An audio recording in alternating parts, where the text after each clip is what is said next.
Muy bien, muy buenas noches. Vamos a arrancar con la clase. Hoy día vamos a empezar haciendo un ejercicio de simulación para lo que es nateo desde la perspectiva de MikroTik. Para eso tengo lo siguiente: vamos a tener un equipo Cisco, un routercito Cisco, que va a actuar como un dispositivo externo. Vamos a tener un router MikroTik, que es el que nos va a hacer el trabajo de nateo de la red privada a la red pública. Y tenemos también una PC para que probemos el acceso a internet, como también vamos a tener un servidor interno. Para no agregar mucho peso ahorita, vamos a utilizar este dispositivo MikroTik, y lo que vamos a hacer es lo siguiente: vamos a crear dos reglas principales de NAT. Vamos a crear primero PAT para acceso a internet desde la red LAN, y dos, NAT tipo port forwarding para redireccionar todas las solicitudes al puerto 2222 externo al puerto 22 interno del internal server. O sea, cuando alguien intente acceder desde internet, intente acceder a mi puerto 2222, que va a estar aquí en mi router, él, en lugar de recibir esa solicitud para sí mismo, se la va a reenviar al servidor interno. Muy bien. Entonces vamos a armar un poco nuestra topología. Vamos a empezar con nuestro servidor externo, nuestro dispositivo externo. Déjenme que muestre las interfaces. E00, Ether 1, Ether 2.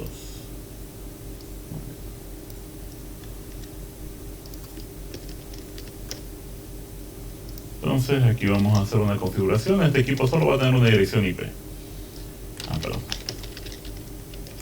Solo le vamos a poner la IP 200.87.100.1/30.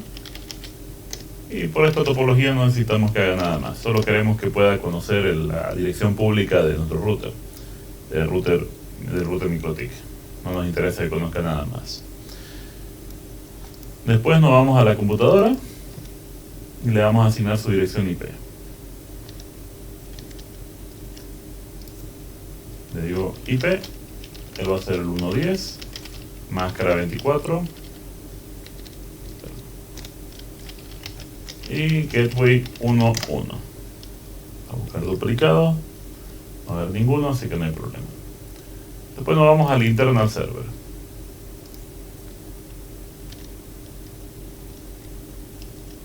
Entonces, en este de acá, este routercito MikroTik, como les decía, no va a ser como un servidor normal. Como no queremos meter páginas web ni nada por el estilo, lo vamos a hacer nomás con este router MikroTik, que no va a hacer nada especial, solo va a tener una dirección IP como si fuera un equipo interno, 150, y interface Ether 1. Y debería también activar el servicio SSH, pero viene por defecto. Está aquí, IP service, print, y podemos ver cada servicio que está habilitado. Vean que todos estos vienen preactivados en MikroTik, así que vale la pena desactivar los que no utilizamos. En este caso me interesa este, puerto SSH 22. Lo que sí le voy a cambiar va a ser el nombre, para que cuando hagamos telnet, SSH desde afuera hacia este servidor interno, podamos asegurarnos de que es el equipo que estábamos pensando. Entonces este va a ser internal server. Muy bien. Ahí le damos el nombrecito. Entonces cuando hagamos SSH desde afuera, vamos a saber que este es el dispositivo. Muy bien. Entonces eso ha sido solo para ir armando la topología. Ahora sí vamos a hacer lo importante, que es en el router MikroTik, que va a ser el que se va a encargar de su conexión a internet y de hacer esas reglas de nateo que estaba mencionando antes.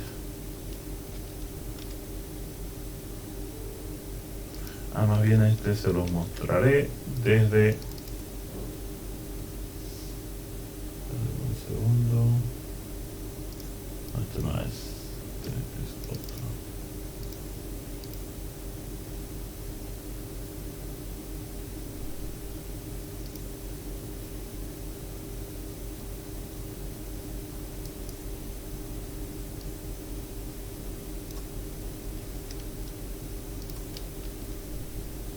Quería mostrárselo con la interfaz gráfica, pero no me está dejando.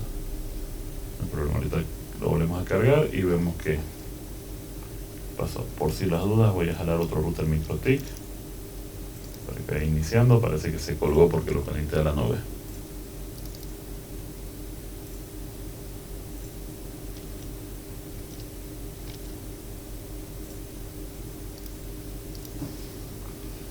Ahora unos segundos para que cargue.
No, parece que hay algo raro con el que se llama router, entonces lo vamos a quitar. Vamos a colocar a este otro que ya terminó de iniciar. Le vamos a poner el nombre. Router. Qué extraño. Ok, estaba en E00, a Ether 1, Ether 2, a Ether 0. Muy bien. Y ahora sí. Volvemos a consola. Y le pongo admin y entramos. Muy bien. Entonces voy a hacer lo básico. Voy a hacer la configuración de direcciones IP. Es la 1.1 hacia la red local. Ether 2, perdón. Y al otro lado 200.87.100.2 en realidad barra 30 y en interfaz Ether 1. Y hice algo mal ahorita, que más bien quiero verificar, que igual hice acá, que me equivoqué. Me olvidé de ponerle la máscara de subred. Entonces, ¿qué puedo hacer en MikroTik? Bueno, aprovecho y les muestro cómo puedo editar yo un elemento. Entonces, lo que recomiendo es que primero vayan a la parte donde quieren verificar qué es lo que van a editar. Por ejemplo, en mi caso, address print. Y van a notar que tiene un número de objeto, 0. De esta forma yo puedo decir IP address set. Quiero modificar algo en el ítem o en el objeto número 0. ¿Qué es lo que quiero modificar? La dirección. Yo quiero que sea 50/24. Hay otra forma más que ustedes pueden hacer mediante, vamos a decir, script, donde ustedes pueden encontrar cuál es el valor exacto con el comando find, que pueden encontrar, digamos, qué componente es el que exactamente desean modificar. Pero cuando están trabajando por línea de consola, esta sería la forma más rápida. Por ejemplo, quiero modificar el que es el objeto número 0 también, el set 0, dirección 11/24. Ok, ahora sí. A ver, veamos si puedo hacer ping a todo el mundo. ¿Le puedo hacer ping a mi gateway? Sí. Muy bien. ¿Le puedo hacer ping al servidor? Sí. A la computadora también. Ok, todo el mundo se puede hacer ping.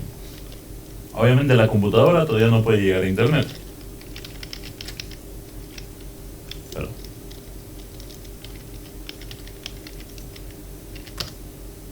no va a llegar. Ahora, bueno, está mal dicho que diga que no puede llegar. Y aquí les muestro una función que tiene también GNS3, que es que ustedes pueden tomar cualquiera de estos enlaces y decir iniciar captura. y lo que va a hacer es iniciar una captura y de paso va a abrir Wireshark para que ustedes puedan ver qué está pasando en esa comunicación, en esa interfaz en particular. Ahorita vamos a ver ciertos paquetes, por ejemplo, un cliente de HCP. Eso es porque MikroTik por defecto en el puerto Ether 1 viene con un cliente de HCP. Este está en Ether 1, está busque que busque. Van a ver cómo desaparecen estos mensajes apenas yo desactive.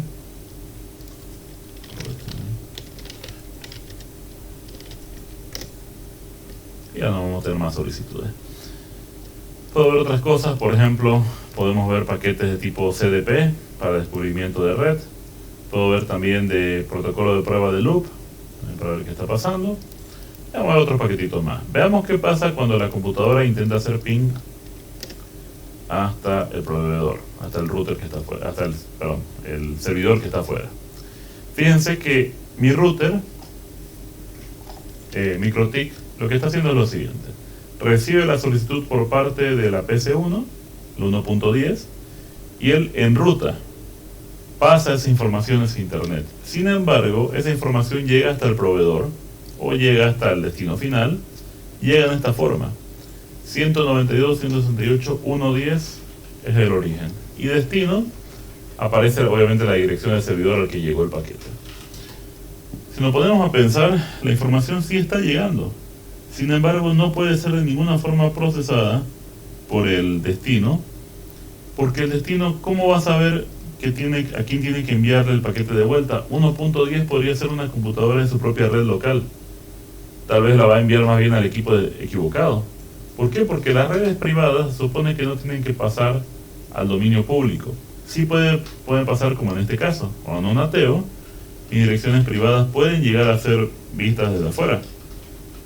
Sin embargo, nadie va a saber cómo llegar de vuelta a mí. Por lo tanto, no va a pasar nada, no va a haber una respuesta. Ahora, ya es mi trabajo hacer la parte de nateo. Y lo bueno de MikroTik es que ustedes pueden hacer todo el trabajito de nateo en una sola línea de comando. Y se hace de la siguiente forma. Pero vamos a ponerlo acá para que se pueda ver bien. Y la línea es IP firewall NAT. Ahí adentro creamos una regla. Ahora, las reglas de firewall, de nateo MikroTik tienen algo en común, y es que utilizan algo que llamamos cadena. La cadena, esto aplica en general, y los que hayan trabajado con Linux tal vez hayan visto esto, los que hayan trabajado con iptables tal vez hayan visto esto, que se trata de decir qué tipo de tráfico es el que vamos a analizar o el que vamos a verificar cuando hagamos este trabajito de la regla de nateo. Hay diferentes reglas. Por ejemplo, cuando vean la parte de seguridad van a hablar bastante sobre lo que son las reglas de input, las reglas de output y las reglas de forward, que son las que te permiten definir qué flujo de tráfico se está manejando. En el caso de nateo tenemos dos reglas principales, la que llamamos source NAT y la que llamamos destination NAT, o sea, nateo por origen, nateo por destino. Y eso lo pueden ver aquí, son las dos opciones. MikroTik las escribe como SRC NAT y DST NAT. ¿Cuándo utilizamos el SRC NAT y cuándo el otro? SRC NAT, que es nateo origen, se va a utilizar cuando estemos haciendo un nateo de adentro para afuera. O sea, de mi red local va a ser traducida hacia alguna red externa, hacia internet.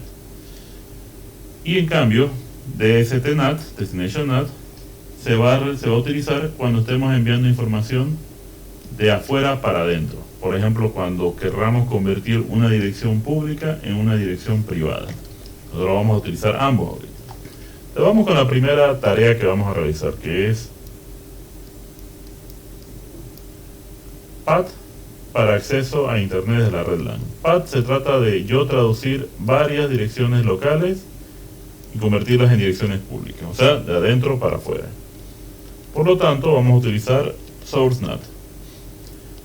Luego tenemos que decir qué acción se va a realizar. Y tenemos varias. Y entre esas tenemos dos que se van a utilizar para estos casos. La primera es source NAT, que viene acompañada de otra regla que se llama toAddress. ¿Qué significa esto?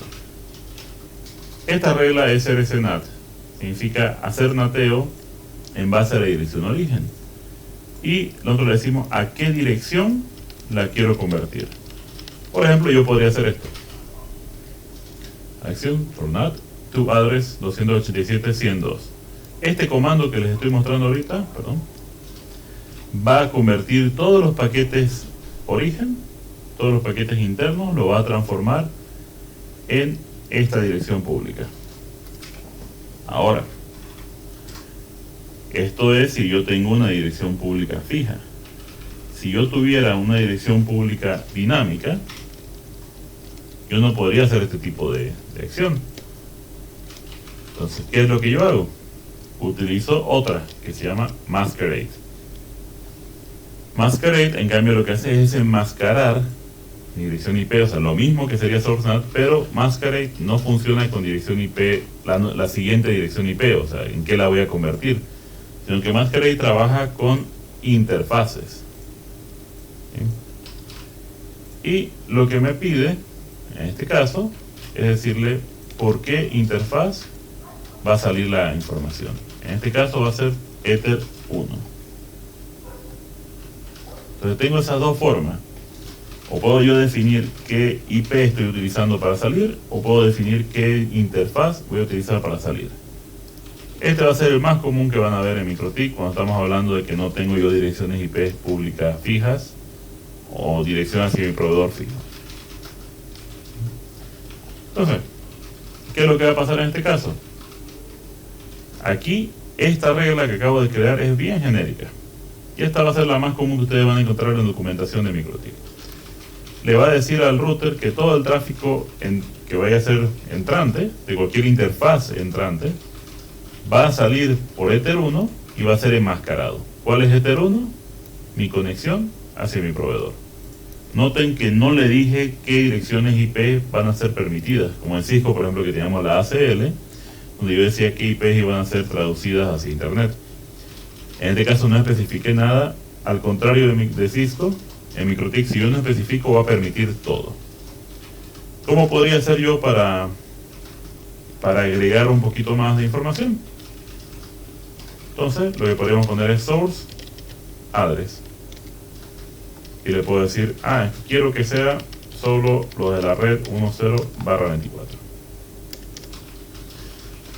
¿Qué pasa si quiero que sean varias direcciones IP? Puede ser por rango, como puede ser por subred, pero solo me acepta una subred por vez. ¿Sí? Sin embargo, MikroTik tiene algo que se llama las listas de direcciones. Yo podría decir, por ejemplo, todo lo que sea la lista LAN. Y aparte, yo puedo crear una lista que se va a llamar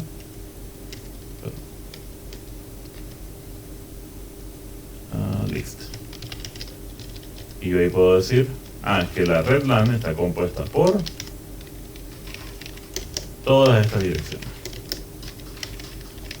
Yo voy agregando nuevas entradas a la misma lista, como crear ACL. Y yo le digo a la regla de nateo, permití solo los que pertenecen a esta lista que creé en este otro lado. Tienen diferentes formas de definir qué dispositivos van a estar permitidos sobre la red nateada. Depende todo qué es lo que ustedes quieran hacer. Yo en mi caso, por ejemplo, acabo de crear las 3 reglas. Todas van a funcionar para la red interna que tengo ahorita. Sin embargo, fíjense que tienen un número de objetos. Ahora, cuando estamos hablando de firewall, es decir, reglas de firewall o nateo, MikroTik va en orden de abajo para arriba. O sea que primero va a procesar esta regla. Si esta regla no coincide con algo de lo que estoy queriendo hacer, pasa a la siguiente y así. En este caso, por ejemplo, nunca voy a pasar a ninguna de estas dos porque todo va a caer en esta primera regla. Entonces, bien, si yo quiero, podría matar a las otras dos. ¿Cómo mataría? IP Firewall NAT remove 1 y remove 2. Y vemos que solo me queda una regla. Ahora sí puedo tratar de ver si funciona. Y podemos ver que ya podemos hacer ping. Y si nos vamos a nuestra captura de Wireshark, podemos ver que ahora los pings ya no son como antes. Antes era origen 192.168.110. Ahora nuestro origen es 200.87.100.2 y destino 200.87.100.1. Y ya estamos viendo que nuestro nateo está funcionando realmente. Muy bien. ¿Alguna pregunta hasta aquí?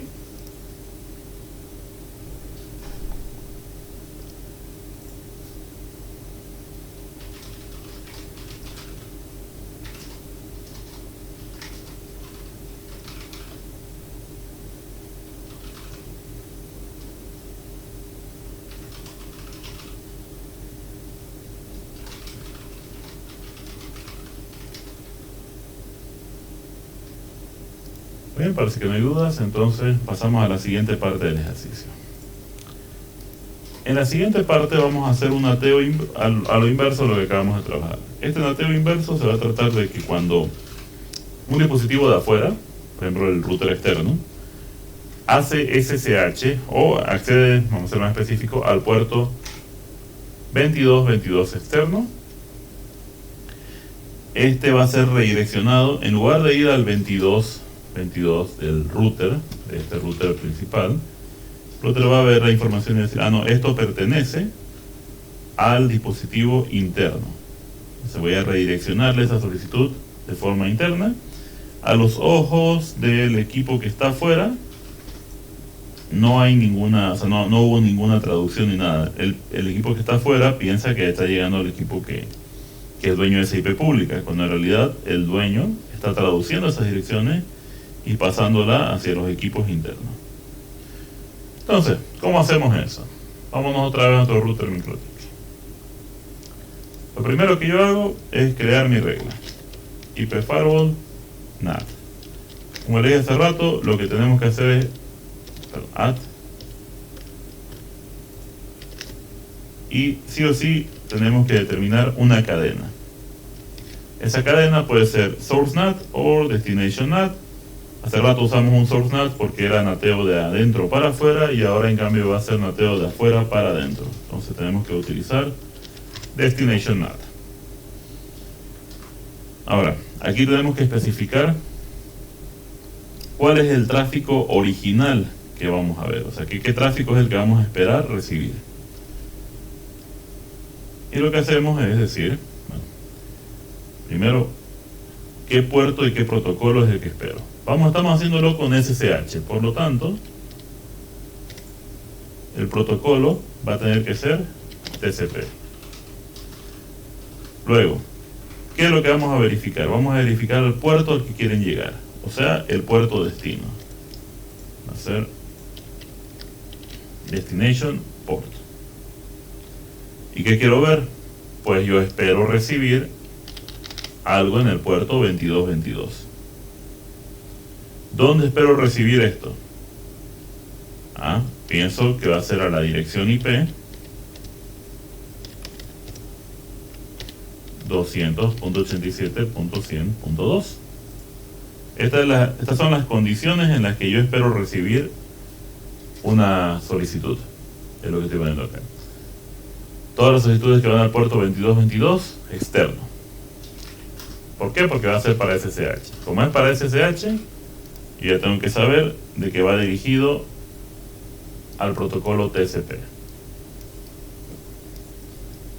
Como es externo, va a tener que llegar a mi dirección pública 100.2. Ahora estas son las condiciones para saber a dónde voy a mandar el paquete. O sea, cuándo voy a considerarlo, perdón. Falta decir a dónde lo voy a mandar. Y para eso se utiliza la acción. Y la acción va a ser destination add. ¿Y qué es lo que tenemos que decirle? ¿A qué dirección?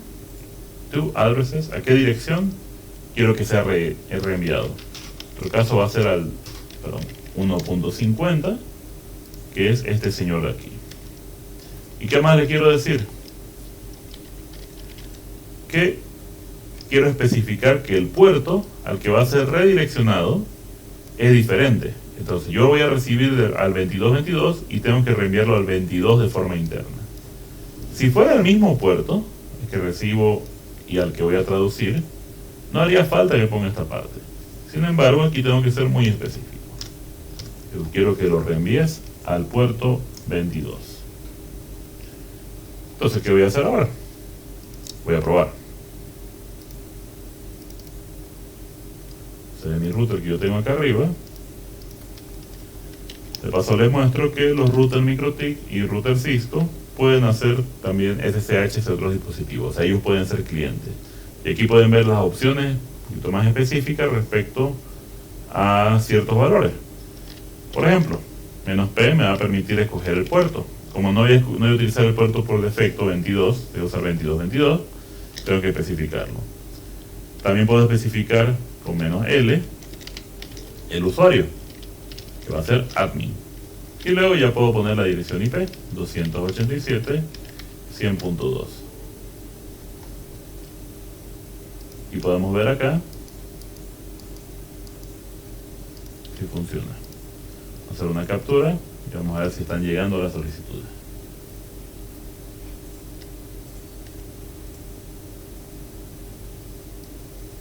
Vamos a probar de nuevo, solo por si las dudas. Y aquí podemos ver algo. Miren. Vemos que llega una solicitud del 287.100.1 hacia el 1.50. O sea, sí está llegando bien al router MikroTik. ¿Qué puerto destino? 22. Y es una solicitud de tipo SYN. Por algún motivo mi MikroTik no le está respondiendo. Vamos a ver si...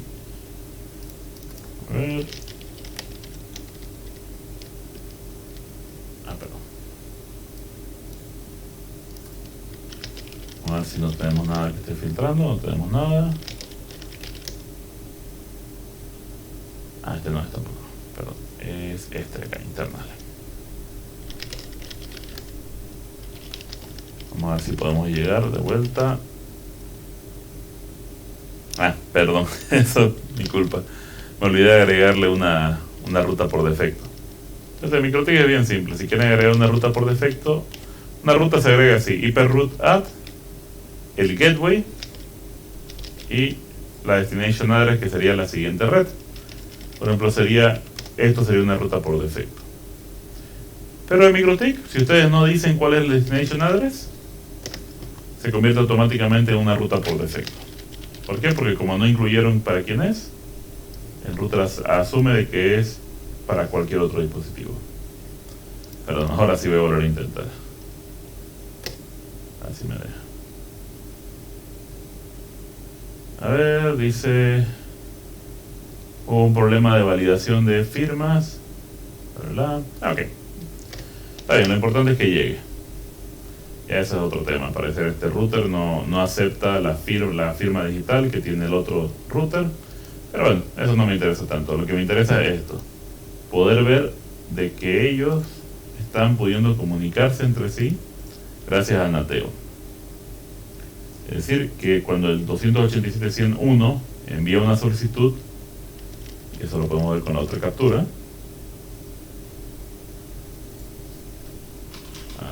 aquí estaría, por ejemplo, todas estas son. Este de acá dice origen 100.1, destino 100.2. ¿De qué puerto a qué puerto? Del puerto 63.820, o sea, un puerto aleatorio, al puerto 2222. Y eso es traducido de misma dirección origen, pero ahora se convierte en una dirección destino diferente. La 150 sigue siendo el 63.820 y ahora se convierte al puerto 22. O sea que sí estamos teniendo, aquí podemos ver toda la comunicación SSH, pero al parecer en el intercambio de llaves no se pusieron de acuerdo, porque están trabajando con diferentes protocolos. Sí, es por la firma RSA, dice que está fallando. Bueno, no me voy a complicar respecto a por qué no quieren. Son routers simulados, así que no hay ni idea por qué estarán fallando.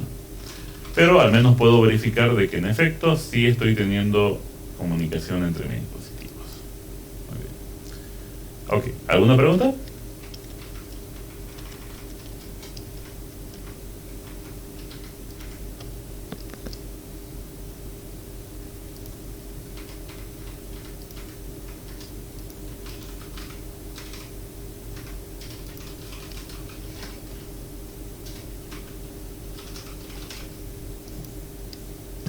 Muy bien, parece que no hay pregunta.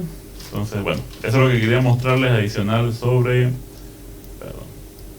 lo que es, Nateo. Y ahora pasaríamos a otro tema. Entonces, en esta semana lo que nos queda hablar todavía ya son redes, temitas de redes un poquito más complejos. Por ejemplo, hoy día, si nos da el tiempo, vamos a hablar de OSPF multiárea. Y nos faltaría hablar BGP y MPLS. Y el viernes no se olviden que tenemos el examen. Mañana les voy a mostrar les voy a pasar una vez el examen práctico, que van a tener que presentar de forma individual. Para ese van a tener plazo hasta el día lunes. Y por si ya quieren ir estudiando lo que es la parte teórica, hay esta carpetita que donde yo he ido subiendo todo. ¿Sí? Entonces, todos los temas que quedan en esta carpeta tienen que incluir el tema 22 y 23, que van a ser BGP y... Perdón, el de MPLS no va a estar en la evaluación, porque como lo voy a enseñar un día antes, tampoco voy a molestarlos con algo tan pesado. Pero lo que vamos a hacer es lo siguiente. Algunos de estos temitas que son un poquito menos complejos, por ejemplo, o que no dan como para que sea un tema individual, como configuración de OSPF, conceptos de conmutación, conceptos de enrutamiento, dirección IP, resolución de dirección, capa de red. Esos temas no van a entrar directamente, sino que ustedes lo pueden utilizar como respaldo. ¿De cuáles son los temas que yo les puedo decir ahorita? Sobre lo que sí voy a preguntarles. Va a ser un tema VLAN, otro tema va a ser enrutamiento inter-VLAN, un tema va a ser OSPF, un tema va a ser RIP, otro IGRP, otro de HCP, otro Spanning Tree, otro Ether Channel, otro va a ser NAT, otro va a ser diseño LAN. OSPF multiárea lo voy a contar como concepto de OSPF en general. Y vamos a tener el de BGP también.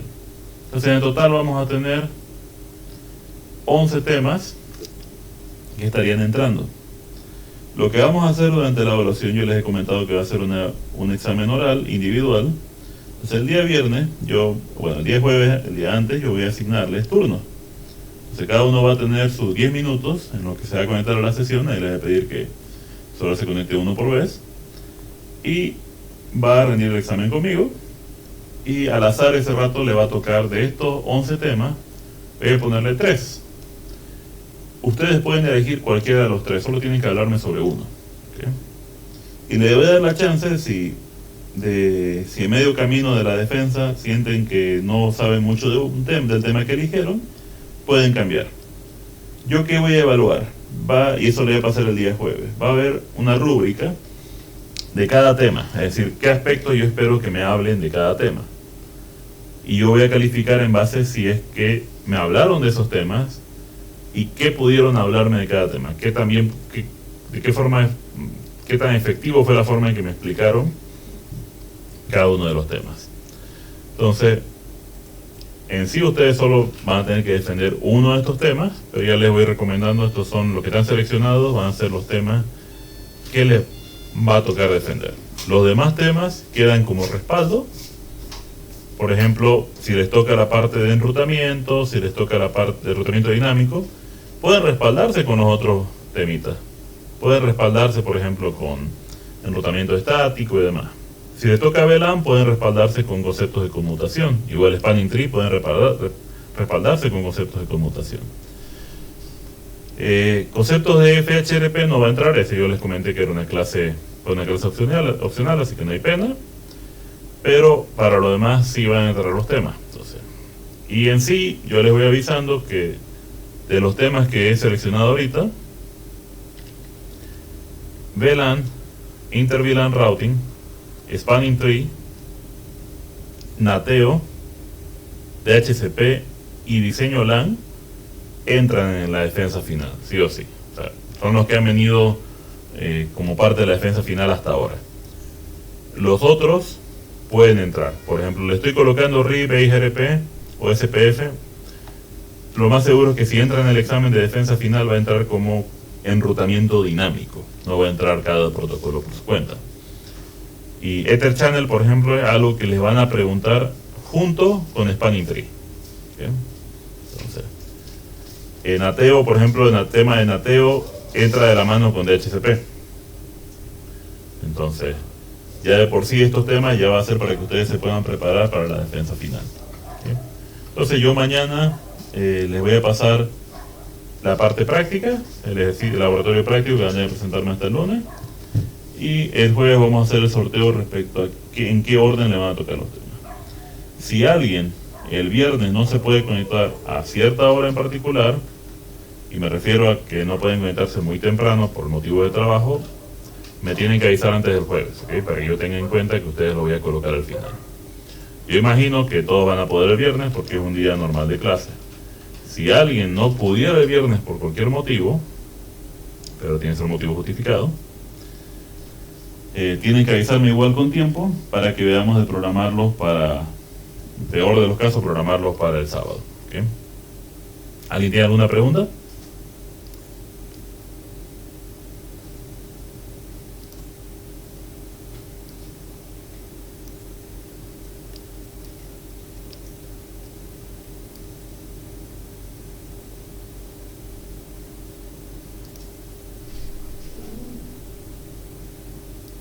Ok, perfecto. Entonces, el examen del viernes es solo oral. Sí, solo examen oral. 10 minutos con cada uno. Y como, según la lista, creo que son 17, 16. Entonces, más o menos va a dar justo el tiempo. Entonces, les voy a pedir que estén a tiempo en hora correcta para su examen. Va a ser 10 minutos por persona, en realidad va a ser... Lo que van a tener que hablar ustedes en realidad va a ser unos 7 minutos, porque van a ser 7 minutos que ustedes hablan, vamos a perder un minutito en lo que eligen el tema, y unos 2 minutos que yo les voy a hacer un par de preguntas. Mentalícense, y la práctica que pueden hacer es ir cronometrándose con cada uno de los temas que les he mencionado, y asegúrense que pueden hablar al menos unos 5 a 7 minutos. Muy bien. Entonces, vamos a pasar a un tema... un aspecto más teórico, o sea, no es laboratorio, pero involucra ciertas cosas prácticas respecto a la implementación de redes, y es lo que llamamos diseño de redes LAN. Entonces, el diseño de una red como tal, bueno, hay muchas normas, hay certificaciones que ustedes pueden llevar y que obviamente es importante que ustedes puedan comprender. Como por ejemplo, yo siempre recomiendo que todos hayan hecho al menos un curso de cableado estructurado, por mencionar alguno, de tendido de fibra óptica, de manejo de fibra óptica de planta y también de planta interna y planta externa, manejo de torre, varias cosas que la verdad es que tenemos que conocer de todo a la hora de diseñar una red. Y ustedes aquí, por ejemplo, en este módulo hemos hablado sobre la parte de routing y switching. Entonces, hay ciertas cosas que nosotros vamos a tener en cuenta al inicio de armar una red que se consideran, si bien no estándar, se consideran buena práctica. Entonces, tenemos de entrada requisitos que hay que cumplir en una red. Esos requisitos van a venir definidos por parte de la persona que los está contratando para implementar la red, para instalar la red, como también van a venir en base a las necesidades técnicas. Es decir, no todos los clientes que ustedes van a tener, o los empleadores que van a tener, van a poder decirle a detalle, quiero esto, esto y esto. Ellos simplemente les pueden decir, quiero este servicio, quiero que funcione este servicio, por ejemplo, quiero telefonía, quiero teléfonos en mi oficina para que mi personal pueda hablar con los clientes. Ellos no les van a decir, quiero una central telefónica Elastix, quiero que esté instalada aquí, quiero que tenga esos teléfonos IP en específico. Tal vez le puedan decir modelos, tal vez le puedan decir características que les gustarían los teléfonos, pero es cuestión de ustedes como ingenieros, que ustedes decidan qué va en cada lugar. Entonces, por ejemplo, las características o requisitos generales que vamos a tener en toda red tienen que permitir diferentes tipos de tráfico. Eso, gracias a los protocolos IP, está garantizado. Admitir aplicaciones fundamentales, es decir, cualquier protocolo, web, etcétera, tiene que estar aceptado. Redes convergentes, donde tenemos que mirar los diferentes tipos, tenemos que unir los diferentes tipos de tráfico. Admitir las diversas necesidades comerciales, que tenemos que verificar de que exista un cierto tipo de disponibilidad en la red para garantizar que la empresa pueda cumplir con sus funciones. Y tener un control administrativo centralizado. Es un sistema de monitoreo, tal vez. Ahora, aquí entran el modelo de 3 capas de Cisco, propuesto por Cisco. Este modelo, y esto lo que de este modelo le van a pedir que hablen. El modelo de 3 capas. Entonces, lo que ustedes tienen que saber es qué equipo va conectado en cada capa, o sea, qué tipo de equipo, y también qué característica va a cumplir cada uno de ellos. Entonces vamos a tener, por ejemplo, la capa de acceso. Esta es la normal. La capa de acceso va a ser aquella que va a dar conexión a los usuarios finales. Va a tener puertos disponibles para computadoras, teléfonos IP, access point, impresoras, escáner, cualquier cosa que necesite usar el usuario final.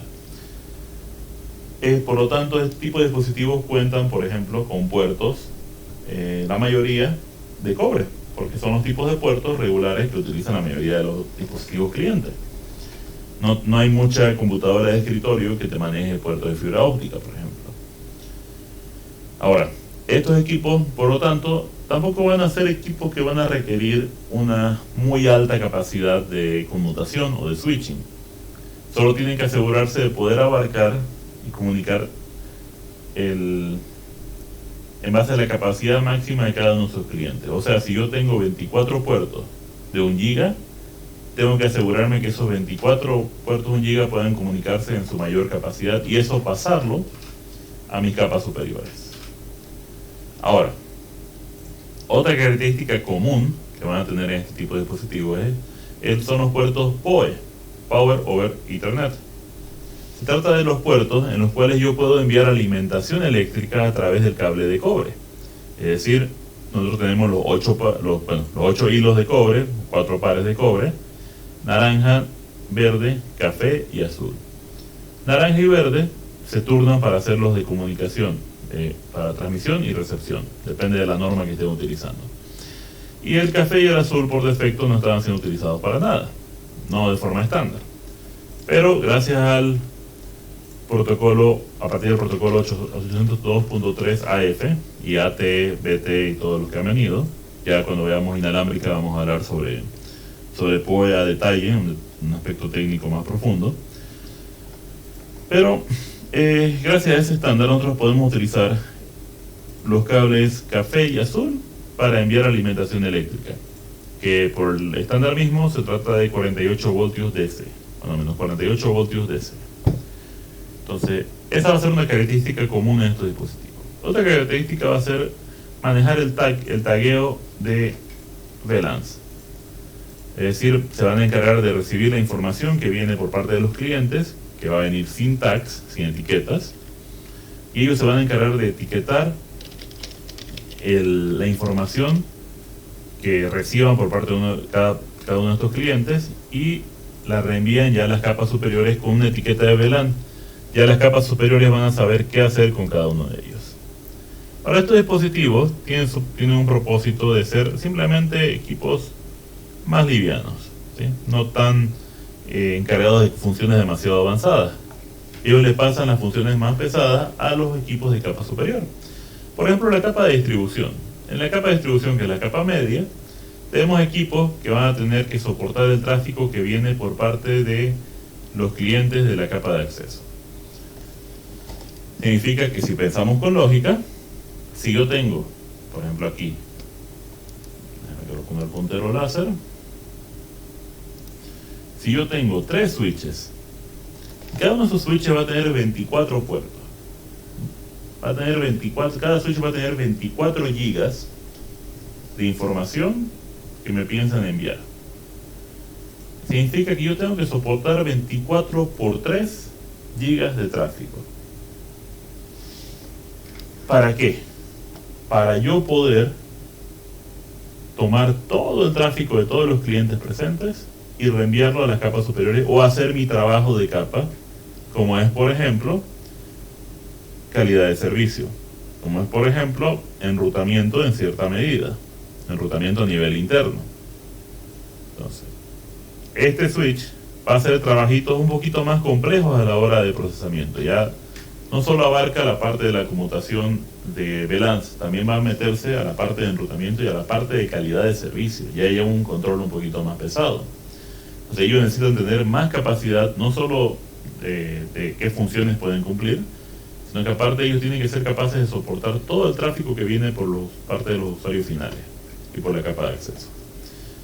Entonces, esta capa, la capa intermedia, va a estar a cargo de asegurarse de procesar todo el tráfico que puede ser manejado dentro de la misma red de acceso. Aparte le da etiquetados de calidad de servicio, y todo aquello que deba ser enrutado por fuera de este entorno es pasado a la capa de núcleo. La capa de núcleo es una capa mucho más pesada, mucho más fuerte, con equipos con capacidad de procesamiento elevadísimo y carísimos también, que van a cumplir la función ya más avanzada de enrutamiento. Ya pueden llegar a trabajar incluso con enrutamiento externos, dependiendo de la topología que esté manejando. Ellos también se encargan de reforzar, o sea, de aplicar lo que es calidad de servicio, y se encargan de manejar la tolerancia a fallas. Como pueden ver, tienen enlaces de alta comunicación redundantes para asegurarse que toda la información que viene de las capas inferiores pueda ser transmitida no solo a alta velocidad, sino también sin fallas. Y esa capa de núcleo ya pasa la información a dispositivos que están más preparados para hacer frente a Internet. Pero normalmente van a verlo frente a o detrás de un firewall. ¿Por qué? Porque los switches de núcleo o los dispositivos de núcleo, si bien son equipos muy fuertes, no necesariamente tienen las cualidades de defensa de red que tendrían equipos como firewall.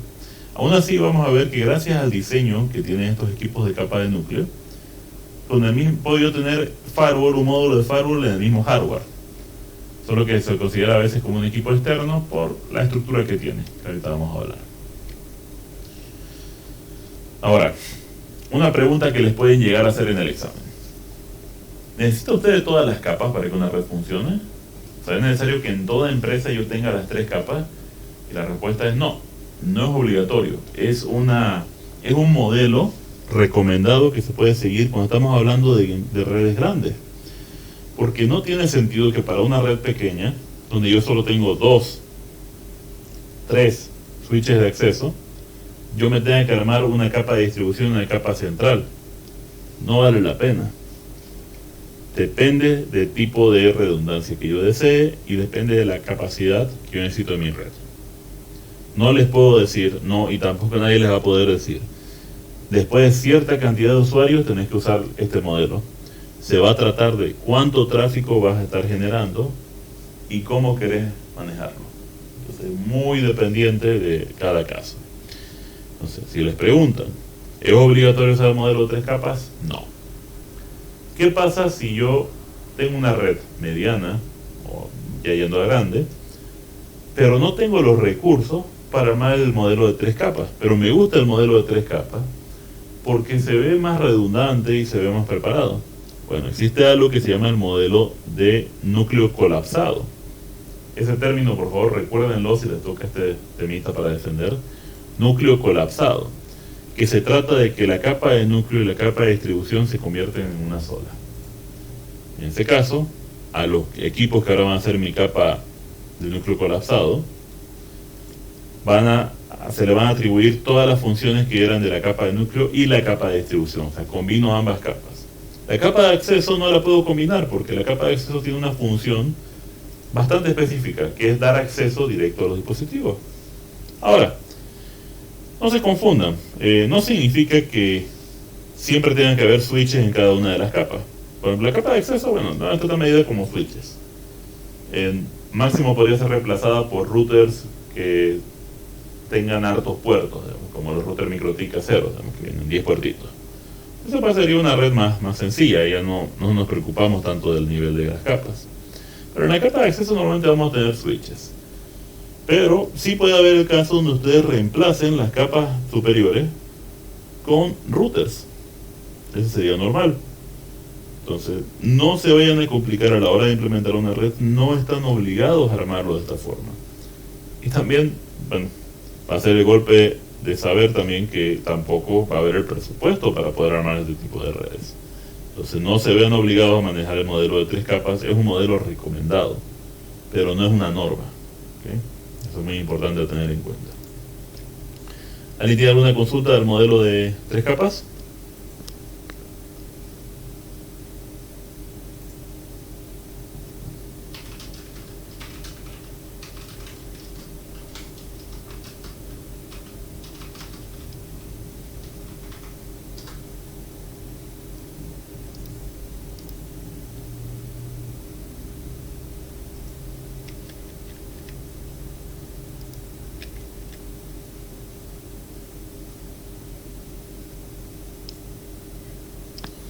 Ok, la parte de redundancia en los switches. Bueno, la redundancia en switches es diferente a la redundancia en routers. Por ejemplo, para los que no estuvieron en la clase del sábado, hablamos sobre el protocolo de redundancia de routers. Los routers redundantes se trata de tener varios routers que van a actuar como uno solo. Tener un router principal y varios routers de respaldo. Sin embargo, en los switches la redundancia es un poco diferente. La redundancia de los switches se trata de yo tener switches independientes que forman parte de uno de los múltiples caminos que tengo de un origen a un destino. Por ejemplo, si esta computadora quiere comunicarse con este dispositivo inalámbrico, lo que él va a hacer es enviar una solicitud a su teléfono, va a pasar al switch, y el switch de acceso va a tener que elegir a qué switch le va a pasar ahora la solicitud. Digamos que elige el switch de la derecha. El switch de la derecha le va a pasar la información al de abajo, al de acceso, y a su vez al equipo final. La redundancia en capa 2 o redundancia de switches viene cuando yo pierdo uno de mis caminos posibles y aún así mantengo un camino secundario que puede ser utilizado para llegar al mismo destino. Por ejemplo, cayera mi conexión al router de la derecha, no hay problema, sigo teniendo la conexión al de arriba, que a su vez va a poder llegar a este switch de abajo. Perdiera también la conexión de este switch de arriba hacia el switch de acceso que quiero llegar, no hay problema, él le va a pasar la información al de capa superior, que se lo va a pasar al de distribución y a su vez al de acceso. O sea, la redundancia en capa 2 o en switches se trata de poder generar múltiples caminos que van a servir como respaldo en caso de que el principal fallara. Y agregado a eso, también lo que hemos hablado en clase, otra forma de hacer redundancia en capa 2 es mediante Ether Channel. O sea que en lugar de yo confiar solo en una conexión de un dispositivo a otro, de un switch a otro, yo puedo contar con múltiples conexiones solo por si fallara alguno de mis interfaces o alguno de mis cables, para además tener mayor velocidad. De hecho, estas conexiones que ustedes ven aquí, de switch de acceso a distribución, normalmente no van a estar diseñadas con un solo enlace, porque pensémoslo un poquito y analicemos cómo va a manejarse el tráfico. Yo tengo un switch con 24 puertos de 1 GB. ¿Okay? Y aquí es donde algunas personas como que le fallan un poco. Y dicen, tengo mi switch con 24 GB y lo voy a conectar a la capa superior con otro puerto. Y le ponen un puerto de 1 GB. O sea, tienen 24 clientes de 1 GB y lo conectan a la capa superior con un puerto de 1 GB. O sea, tenés un cuello de botella porque puedes tener 24 GB viniendo de tus usuarios que van a tener que pasar todos juntos por un solo interfaz de 1 GB. No, obviamente no en todos los casos está mal, porque tal vez tenés 24 puertos de 1 GB, 24 clientes, y resulta que en cada uno de tus clientes solo te consume como que 2 megas. En ese caso, con un enlace de 1 GB a la capa superior estás bien. Pero si estás hablando de una red exigente, no puedes hacer eso. Te subís a un enlace de mayor capacidad. No lo conectas con un puerto de 1 GB, lo conectas con un puerto SFP Plus de 10 GB.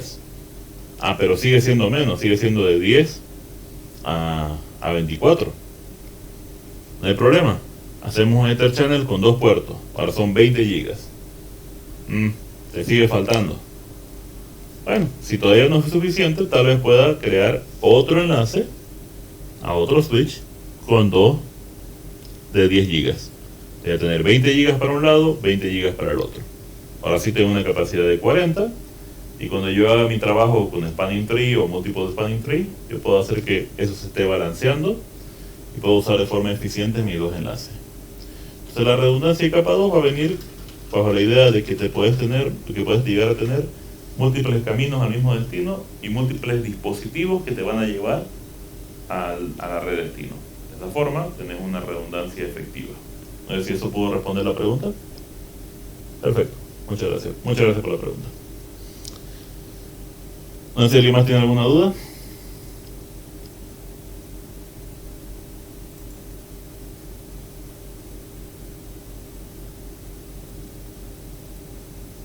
Ok, podemos pasar a lo siguiente. Ok, ahora hay un temita. El diseño, y esto ha evolucionado un poquito el concepto de Cisco. Y se ha adaptado en general, porque si nos ponemos a pensar, no todas las redes se manejan bajo el modelo de 3 capas. O el modelo de 3 capas no me puede solucionar todas las topologías que yo puedo llegar a utilizar. Entonces, entra en cuenta algo que llamamos el modelo de módulos o modulable. Se trata de que ahora mis redes, yo puedo tener mi modelo de 3 capas y ese va a ser mi módulo de switching, donde yo tengo mi comunicación LAN o mi módulo interno. Pero aparte yo puedo tener múltiples módulos más. Por ejemplo, puedo tener un módulo de seguridad donde están todos mis firewalls. Puedo tener un módulo de servidores donde va a estar mi granja con todos mis servidores. Va a ser una topología diferente, porque si hacen por ejemplo un cursito de ITIL o hacen un cursito de data centers, van a aprender que la normativa de seguridad de otras cosas de los servidores pues varía un poco y es un poco diferente también cómo tienen que estar conectados, y algunos van a decir incluso que va un poco en contra de conceptos que vienen no en contra, pero van diferentes a conceptos que tiene el modelo de 3 capas. Y la realidad es que es porque el modelo de 3 capas no lo podemos aplicar para todos. Entonces, cada tipo de red, cada porción de la red también va a tener su propia forma. ¿Qué es lo que sí podemos aplicar en todos los modelos? Y eso de todos los módulos, perdón. Y eso de los módulos, también te van a preguntar, tienen que explicar que pues, una red va a tener su módulo de seguridad, su módulo de servidores, su módulo de red LAN, su módulo de comunicación WAN, por ejemplo, para BGP, para VPN, para cualquier otra cosita. Entonces, ustedes pueden crear módulos separados. Ahora, cada uno de estos módulos va a tener que manejar de una forma u otra lo que conocemos como escalabilidad, que se trata de la cualidad de poder crecer o expandirse con facilidad. Entonces, tenemos que pensar que cada forma que hemos ido aprendiendo de tecnologías o de protocolos están pensados para ayudarnos a escalar nuestras redes. Por ejemplo, si hablamos de capa 2, conexiones de capa 2, vamos a tener lo que es la redundancia. La redundancia en capa 2 es algo que es escalable fácilmente. ¿Por qué es escalable fácilmente? Porque contamos con el protocolo Spanning Tree. El protocolo Spanning Tree nos permite aumentar más y más conexiones redundantes sin crear loops, sin crear bucles, y aparte nos evita tener un único punto de falla. Al yo aumentar switches, al yo aumentar cables entre los switches, evito que tener un solo punto de falla, o sea, un solo dispositivo que cuando se muera me arruina toda la red. Entonces, una forma de demostrar que una red es escalable es que la redundancia de la red puede aumentar sin complicar mucho el diseño. Luego tenemos los dominios de falla. Entonces, El dominio de falla, bueno, lo que mencionaba yo un poco hace un momento, es qué área de mi red se va a ver afectada cuando un dispositivo falle. Por ejemplo, yo tengo este switch 1. Cuando este switch 1 falle, el AP1 con sus clientes inalámbricos y las dos computadoras que tenemos ahí van a también perder conexión. Entonces, ¿yo qué tengo que hacer? Tratar de buscar disminuir estos dominios de falla. No siempre es posible. O sea, por ejemplo, una computadora va a tener un dominio de falla único, que es su conexión de red. Lo máximo que yo podría llegar a hacer es tal vez ponerle un interfaz inalámbrico como respaldo. Pero más allá de eso, las computadoras pues tienen un punto de falla único.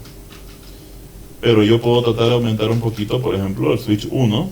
Tal vez no me sirve de nada tener un segundo switch ahí, porque si yo quisiera que si fallara el switch 1 mis computadoras usaran otro switch, yo tendría que ir y de forma manual mover las conexiones. Pero tal vez podría aumentar una conexión adicional entre el switch 1 y el switch 2 para garantizar que si cae la conexión entre el switch 1 y el router, aún así yo mantenga algo de conexión. En las redes inalámbricas, en los APs por ejemplo, vamos a hablar de las redes mesh, que se trata de redes que se manejan completamente inalámbricas. Access point que yo puedo tener en mi red proporcionando un servicio a los clientes finales y al mismo tiempo recibiendo conexión de uplink, conexión de red, por otra frecuencia inalámbrica. O sea, yo puedo tener ese grado de redundancia también.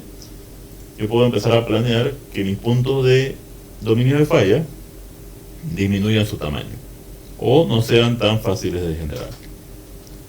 Pero siempre recordando de que a pesar de que yo puedo tener formas de mejorar mi dominio de falla, va a llegar a un punto donde ya sencillamente pues no tengo más de dónde mejorar o estoy limitado por mi presupuesto.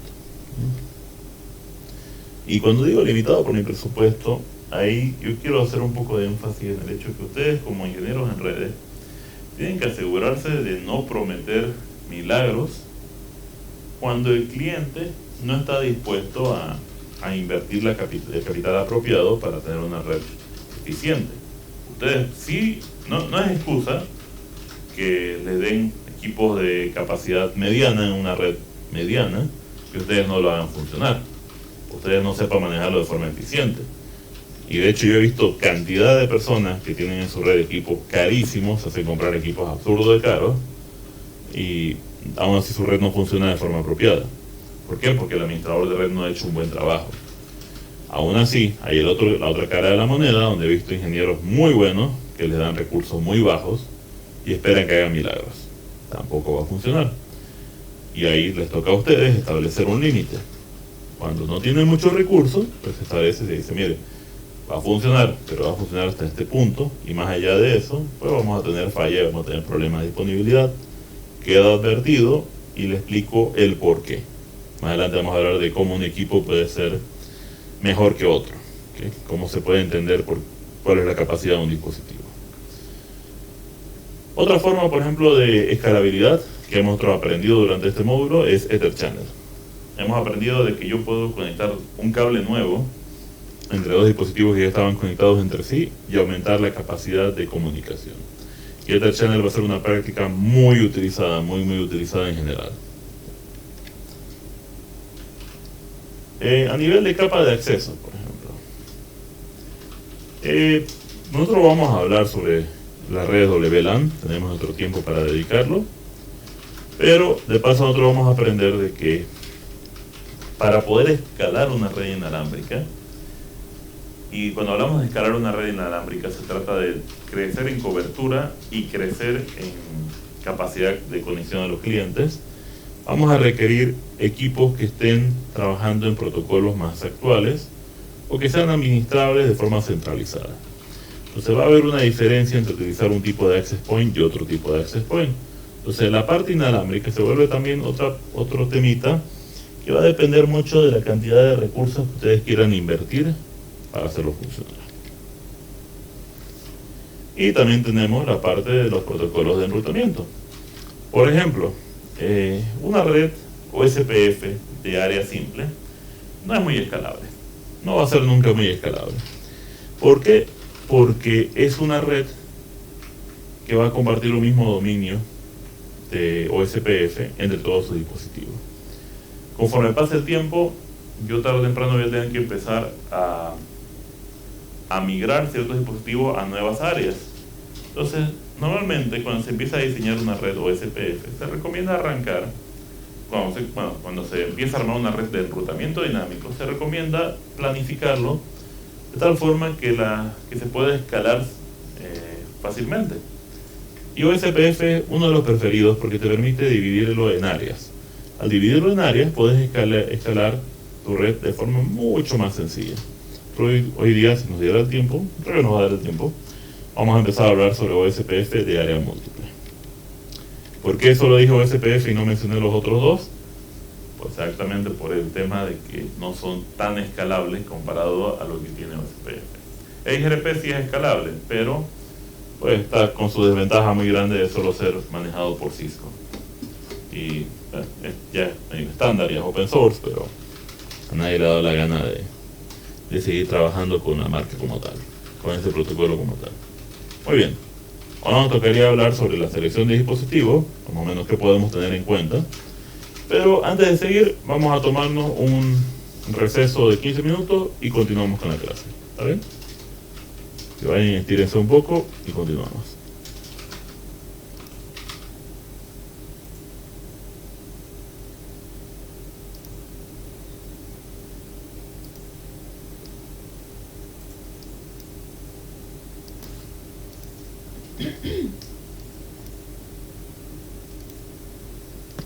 Muy bien, continuaremos entonces.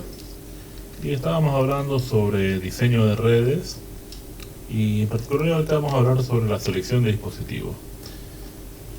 Y arranquemos con lo que son switches. Ahora, va a haber diferentes formas en que la gente les va empezando. Por ejemplo, si ustedes trabajan para una empresa y quieren adquirir switches para la red, van a obviamente consultar con diferentes proveedores a ver qué pueden ofrecerles. Va a haber diferentes tipos de opciones disponibles y ustedes tienen que tratar de conocer de qué manera pueden trabajar. Entonces, aquí Cisco trata de categorizarlo en 5 grupos diferentes, que es una buena categoría.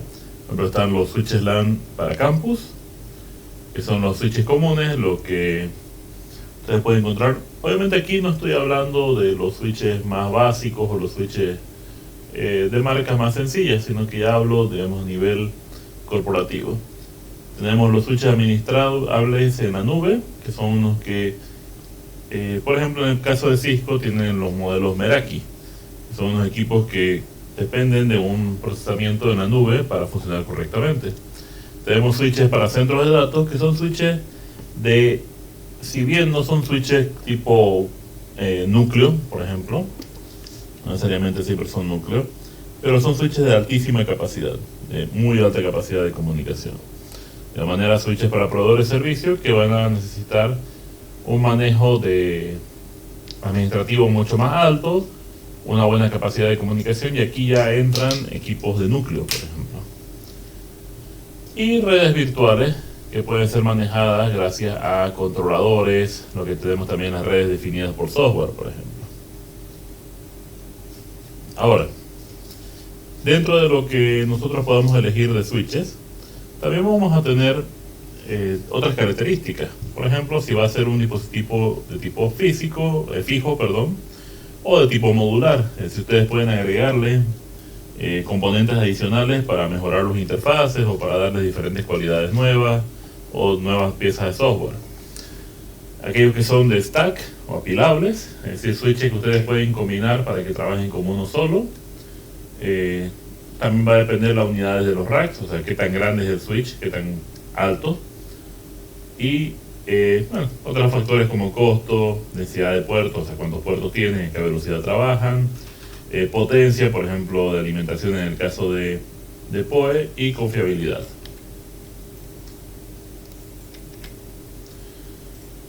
Entonces, densidad de puertos. Es decir, va a ser cuántos puertos yo tengo disponibles. Ahora, en esta parte si bien pareciera muy sencillo, porque uno diría, bueno, es un switch de 24 puertos, es un switch de 48, 52, etcétera, pareciera que no debería ser tan complicado. No hay mucho para que podamos fallarle en la cantidad de puertos. Sin embargo, más que la cantidad de puertos, yo les recomiendo verificar bien el tipo de puerto que van a estar utilizando. Ahora, ¿qué es lo que llega a pasar en muchos casos? Los switches normales van a contar con puertos de tipo cobre RJ45. ¿Sí? La mayoría son de este estilo. Sin embargo, conforme vayan creciendo las necesidades de la red, van a tener que ustedes agregar nuevos tipos de puertos. A estos puertos normalmente se llegan, los comunes son 1 giga. Aún así, hay switches que ya vienen con 10 gigas tipo RJ45, que ya depende de la categoría de cable que ustedes utilicen para poder alcanzar esas velocidades. Ahora, conforme ustedes crezcan en sus redes y necesitan conexiones de mayor velocidad y de mayor distancia, van a tener que involucrarse con puertos de tipo fibra óptica. Ahora, hay dos formas en las que ustedes pueden manejar fibra óptica en una red de IP normal. Una es mediante los media converter, que son estos equipitos que te permiten conectar fibra óptica por un puerto y sale por el otro lado Ethernet. Entonces vos podés conectarlo directo a tu switch. Funcionan bien, son baratos, pero yo no les recomiendo en gran escala y no los recomiendo para largo plazo. Yo he tenido la experiencia de que este tipo de componentes, como dependen de una fuente externa, tienden a fallar. Es muy común que se quemen las fuentes de estos equipos. Y aparte, ustedes están agregando un punto de falla adicional. Estos equipos casi nunca son administrables. Y si lo son un poco más costosos. Entonces, yo he tenido muchos clientes que después de un tiempo les empiezan a fallar estos equipos y ellos tienen que ir a reiniciarlos de forma manual. Y se les hace un poquito más complicado porque es un componente adicional. Entonces la mayoría prefiere ir con los puertos SFP. Ahora vámonos con el puerto como tal. Entonces los puertos SFP, ustedes lo deben haber visto en varios switches, son así, son un puertito rectangular, parece hueco, porque en realidad está ahí disponible para algún módulo, y ustedes tienen que comprarle un módulo adicional y conectarlo de esta forma. Ustedes tienen que colocarlo. Los módulos vienen en diferentes formas. Por ejemplo, este es un módulo de fibra óptica para conector de tipo LC. Por el latch, por la cosita azul oscuro, sé que es para larga distancia y sé que es de tipo monomodo. Te venden diferentes tipos de conector, te venden de diferentes velocidades. Lo que son los módulos SFP normales trabajan hasta 1 gigabit por segundo, en algunos casos 2.5 gigabit por segundo. Vienen para fibra óptica, vienen para Ethernet, para RJ45, perdón, porque en realidad los otros también son Ethernet. Entonces depende de diferentes formas, ya va a depender del tipo de conexión que ustedes deseen. Y obviamente estos módulos los vende la misma marca, algunos venden módulos compatibles con diferentes marcas, eso ya es cuestión de que ustedes tienen que averiguar que es compatible con el equipo específico que ustedes están utilizando. Ahora, cuando es solo SFP, 1 giga, 2.5 como máximo. ¿Okay? Luego viene la siguiente categoría, que son los módulos SFP Plus, ¿okay? Que si lo ven son prácticamente lo mismo. Son del mismo tamaño, misma forma, pero estos tienen una capacidad de comunicación mayor de 10 gigas. Estos pueden llegar hasta comunicarse en 10 gigas. Ojo, no todo switch va a soportar SFP Plus o el SFP más. El mismo switch le va a decir cuántos puertos SFP soporta y qué tipo de SFP. Ahora, y esto depende de la marca, pero la mayoría, si tienen un puerto SFP Plus, ustedes pueden colocarle un puerto SFP Plus, o sea 10 gigas, o pueden colocarle uno SFP normal de 1 giga. Depende de qué tipo de dispositivo esté manejando, pero muchos son retrocompatibles con velocidades más bajas. Ahora, en algunos casos, por ejemplo, existen estos cables. Son los Direct Attach Cables. Direct. Se tratan de cables que, como pueden ver, vienen con los módulos SFP incluidos. Estos se utilizan normalmente en centros de datos, no son muy largos. Este, por ejemplo, sería uno de los más largos que podrían encontrar, 20 metros, que están diseñados para conexiones en centros de datos o en equipos cercanos. Entonces, en lugar de vos comprarte dos SFPs, uno para cada equipo más su cable de fibra, lo que haces es comprarte uno de estos. Y este cable es de tipo cobre. Son cobres de alta velocidad que pueden llegar a 10 gigas, 40 gigas o más, depende del módulo que estés manejando. Y te permiten tal vez una instalación más sencilla y más rápida. Entonces son los cables tipo DAC o Direct Attachment Cable, o que cable directamente adjunto. Ahora, por encima de los SFP tenemos también los XFP.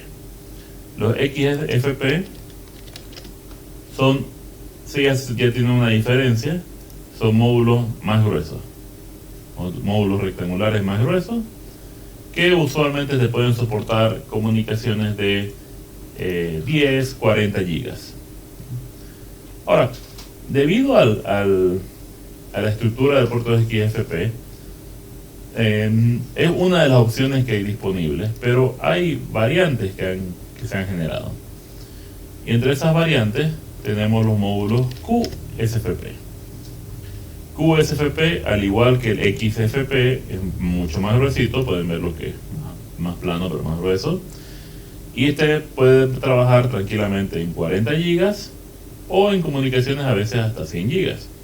Ahora, este se volvió más popular, un poquito más popular, por este tipo de comunicación.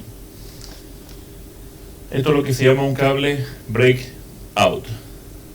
Este cable se conecta por un lado a un puerto XFP de 40 gigas, por ejemplo, y se convierte en 4 módulos SFP Plus de 10 gigas, por hacer este caso. Ustedes pueden con un solo cable conectarse de un dispositivo, por ejemplo un switch con un puerto de 40 gigas, a 4 equipos de cada uno de 10 gigas. Por ejemplo, esto podría ir a un switch de distribución y todos estos podrían ir cada uno a un switch de acceso. Entonces, cada switch de distribución se conecta a 4 switches de acceso con cada uno de estos puertos. Entonces, mucho más fácil de conectar, me ahorro puertos desde el punto de vista del switch de distribución, entonces se vuelve más efectivo.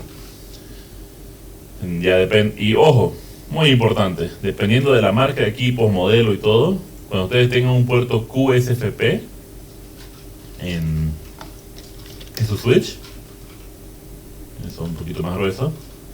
Estos, por ejemplo, que están adelante, más que obvio que son para conexión, pero no para conexión de red normal. Pero no todos van a poder hacer eso que les acabo de explicar del cable dividido, del cable breakout.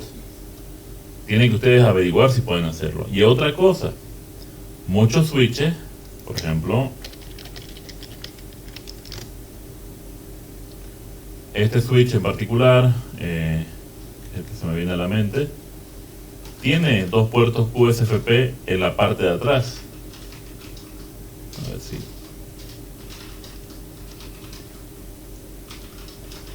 Vamos a ver si puedo ver el respaldar de dispositivo. Creo que aquí se ve. Aquí estarían los 2 puertitos. Estos son 2 QSFP. En particular, estos modelos de esta gama de Juniper, estos 2 módulos o pueden funcionar como QSFP normales, o también ustedes lo pueden configurar para que sean puertos especiales que se conectan a otro switch del mismo modelo y se crea un clúster donde los dos trabajan como un solo switch, los dos tienen una sola identidad. Entonces es bueno averiguar qué función tiene cada puerto, porque hay otros modelos de switches que solo pueden hacer eso del clúster, no pueden funcionar para comunicación. Entonces tienen que tener ustedes mucho cuidado sobre qué puerto están utilizando.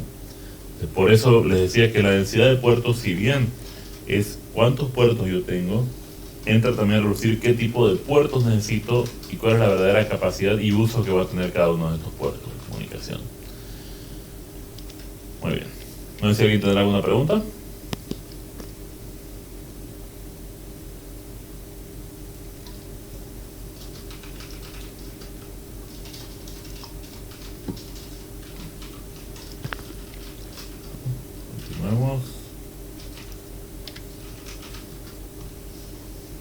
y nos tocaría hablar sobre las velocidades de reenvío. Bueno, la capacidad de switching como tal. La capacidad de switching que viene en un dispositivo te define cuánto es lo que el dispositivo puede enviar y recibir. ¿Okay? Lo común va a ser de que la capacidad de switching va a ser la sumatoria de todos mis puertos, de la velocidad de todos mis puertos. Por ejemplo, un switch de 24 puertos, normalmente su capacidad va a ser de 24 gigabits por segundo de switching. Sin embargo, algunos van a tener otras variantes. Por ejemplo, este tiene 4 puertos SFP, 1 giga cada uno, digamos. Significa que esta en realidad tiene 28 puertos de 1 giga, debería poder hacer 28 gigabits por segundo de conmutación o de switching. Aquí es donde entra a relucir una de las cosas más importantes respecto a comprarme un switch cualquier marca a comprarme un switch que está más pensado y diseñado para dar conmutación en redes más grandes. Por ejemplo, ustedes se pueden comprar un switch Cisco de 24 puertos de 1 giga cada puerto, y se pueden comprar un switch TP-Link de 24 puertos de cada uno de 1 giga. No le quiero dar palo a TP-Link, pero vamos a usarlo de referencia.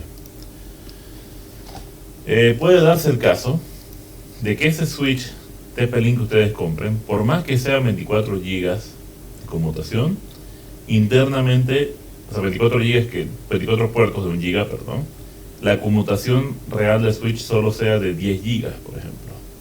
¿Por qué? Porque sus componentes son más baratos, son más simples, y el switch está pensado para una red más sencilla. O sea, te va a permitir 24 dispositivos conectados, pero no te va a permitir que los 24 trabajen en su mayor capacidad. Ahora, otra cosa que distingue a los switches de una capa a otra. Un switch de capa de acceso solo tiene que encargarse de conmutar la información que él maneja, o sea, la de sus usuarios locales.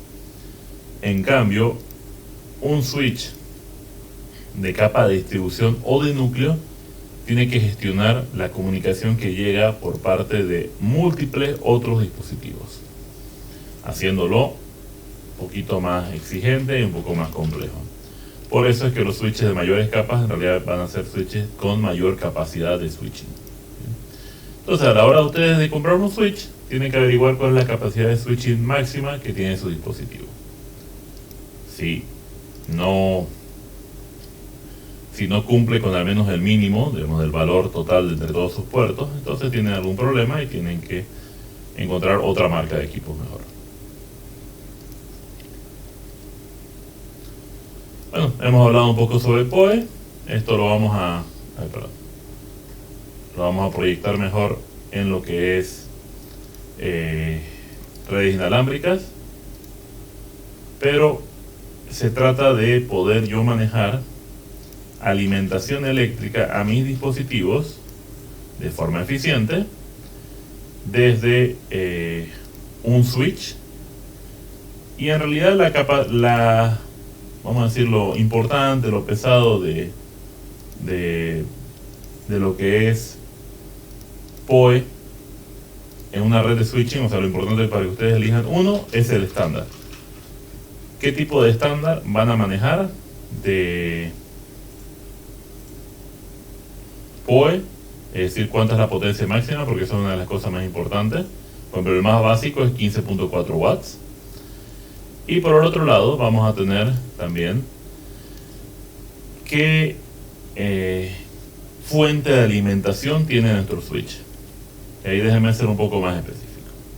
Yo acabo de decir, un switch que utilice el estándar de PoE, 802.3 AF, por ejemplo, ese switch va a tener a la fuerza que tener una fuente de alimentación que sea la sumatoria total del uso de cada puerto. Digamos, el estándar es 15.4 watts por puerto, y yo tengo un switch de 24 puertos PoE. Significa que yo voy a tener que alimentar al menos 24 dispositivos, y cada uno va a consumirme 15.4. O sea, yo necesito al menos una fuente de alimentación de 369.6 watts. Pero nos estamos olvidando que también un switch necesita alimentación eléctrica para su manejo interno, que va a fluctuar entre 50 a 100 watts tranquilamente. Entonces, por ejemplo, un switch de 24 puertos PoE tal vez vaya a necesitar al menos una fuente de 420 watts para poder funcionar correctamente. Para lo demás, ya va a depender de qué tipo de dispositivos estemos utilizando para saber si necesitamos mayor o menor alimentación por PoE. Hay lo que llaman, por ejemplo, el PoE Plus o PoE Más, que te proporciona, en lugar de 15.4 watts, que es el normalmente mínimo, también hay PoE Plus, que te soporta 30 watts de alimentación. Bueno, después tenemos los switches multicapa, que se tratan de dispositivos que cuentan con lo que son los ASIC, que son circuitos integrados de aplicación específica, que es Application Specific Integrated Circuit, que se trata de dispositivos que incluyen un modulito adicional, un hardware adicional, para poder hacer el manejo de alguna función de software. Por ejemplo, yo les hablaba antes de la diferencia entre un router y un switch de capa 3, que no funcionan muy bien, que digamos, la diferencia de un switch de capa 3 contra un router, porque pues su hardware no está diseñado para enrutamiento. Sin embargo, hay switches de capa 3 que buscan mejorar eso al agregar un circuito integrado que mejora esa capacidad de función de enrutamiento. Luego tenemos, desde la perspectiva de router, bueno, los routers que vayamos a manejar van a depender su uso según, o sus características según la función que vayan a cumplir. Por ejemplo, vamos a tener routers que van a estar siendo manejados para sucursal. Van a ser routers más sencillos, sin tanta funciones exageradas, sin tanta capacidad de routing, porque solo necesitamos que nos permitan conectarnos a internet y tal vez hacer una VPN o algo sencillo. Después vamos a tener routers de perímetro de red, que son routers que tal vez ya tengan funciones un poquito más pesadas, que puedan manejar calidad de servicio, que puedan manejar algunas reglas de seguridad. Ya depende de qué es lo que ustedes quieran llegar a utilizar. Y tenemos routers de proveedores de servicio, que obviamente van a ser routers dedicados a el enrutamiento, o bueno, el reenvío de paquetes de mayor densidad. Ahora, los routers, los hardware de router que vamos a tener disponibles varían. Por ejemplo, tenemos los routers comunes, los routers inalámbricos, los routers de casa, que no solo te cumplen la función de enrutamiento básico, te cumplen también funciones un poquito más avanzadas, un poquito más complejas, como lo que es nateo, DHCP, cositas así. Está diseñado para un hogar, te hace de todo un poco, pero no son buenos si lo escalamos. No va a servir de mucho si empezamos a subir la cantidad de funciones o de equipos que vamos a estar manejando. Entonces tenemos diferentes dispositivos para sucursal. Por ejemplo, tenemos en Cisco en particular, tenemos los routers de la gama 2900, tenemos ya los de nivel de servicio perimetral, como lo que son los ASR. En realidad todo lo que es Cisco tiene lo que se llaman los ISR, esos son para sucursal pequeña a grande. Y luego tenemos los CRS, que son los nivel de carrier, nivel de proveedor. Ahora, estos que son de nivel de carrier, esto funciona, y estos serían en realidad los que llegaríamos a llamar en gran medida también los de núcleo. Y tienen algo importante, ellos vienen en la forma de chasis, es decir, que ellos pueden tener una estructura básica, y por encima de eso ustedes pueden empezar a agregarle un montón de tarjetas adicionales, y cada tarjeta le da una función nueva. O sea, esas funciones nuevas pueden ser firewall, puede ser mayor memoria para nateo, cositas así. Incluso en algunos casos les agrega también pues un modulito de switching para conectar computadoras, para conectar otros dispositivos. Otra característica importante que ustedes tienen que tener en cuenta es el manejo de versión. Es decir, qué tan seguido se debe hacer una actualización del sistema operativo y qué tan seguido el proveedor o el vendedor te va a ofrecer versiones estables de cada software. Algo que se vuelve un poquito más pesado, vamos a decir, para nosotros es el manejo de licencias. Tengan mucho cuidado a la hora de escoger un dispositivo de enrutamiento, porque tienen que ustedes averiguar si tiene por defecto todas las funciones que ustedes necesitan, o si ustedes deben pagar una licencia adicional para hacer ciertas funciones que ustedes desean. Les doy un caso. Juniper tiene unos routers que son los routers MX. Son routers muy buenos, muy fuertes. Sin embargo, esos routers no te permiten hacer nateo más que el nateo regular, y solo te permite manejarlo en pocas direcciones IP. Creo que como 20, 30. Aparte, tampoco te permite hacer DHCP para un pool mayor a 10 direcciones. Solo puedes asignar 10 direcciones IP por DHCP. Es un router muy fuerte, pero si vos querés hacer ciertas funciones adicionales, tenés que empezar a pagar licencias. Y ya se vuelve algo que para la mayoría no es muy agradable y es demasiado costoso. Entonces, todo depende de la utilidad que ustedes quieran darle y que esperan tener por parte de ese router. Muy bien. Y lo último que quería hablar de esta parte de diseño también es el concepto de la configuración fuera de banda y en banda. Entonces, nosotros estamos acostumbrados a manejar administración dentro de la banda. La administración en banda es cuando ustedes acceden al dispositivo mediante su interfaz de red común. El mismo interfaz que utiliza el dispositivo para comunicarse a internet y demás, ese mismo utilizamos para administrarlo. Por ejemplo, SSH, Telnet, web, sobre el mismo interfaz de la IP pública del dispositivo. Sin embargo, hay algo que llamamos configuración fuera de banda. Eso es lo que se hace por puertos consola, por ejemplo, que no es administrable sobre IP.